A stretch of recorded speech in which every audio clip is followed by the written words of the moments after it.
No, David, it's 4 in a row for Celtic. We've come into the club superstore at Celtic Park. A lot of it's down to this man, Brendan Rodgers.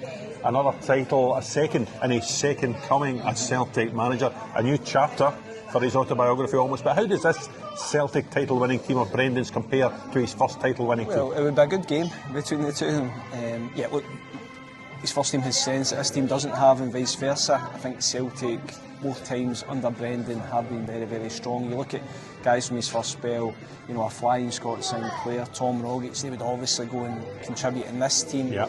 But then you also look at Dyson Maeda, how could you not put him into the first team? Ahead of Dembele? Well, good question, a good comparison.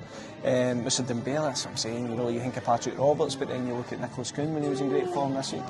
You look at the Champions League results. Has this team done better in the Champions League than that team did? It's a different format, it's hard to compare. Look, two good teams. I know Brendan doesn't ever like to compare these two teams, but I just think they're two strong teams.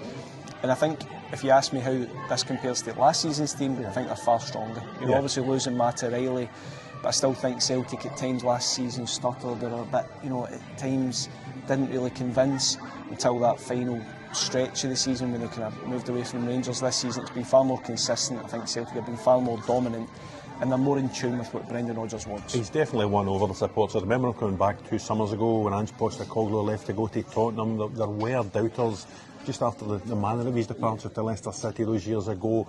He's silenced them all now, hasn't he? Oh, he's silenced them, but I think he knew when he came back that it was going to be a bit awkward, and I think that's the right word, because even in the dealings with him and in his own kind of body language and everything like that, he didn't seem the same. I think it wasn't until that run-in where he really came into his own again as Celtic manager last season, and he's just carried that on this season.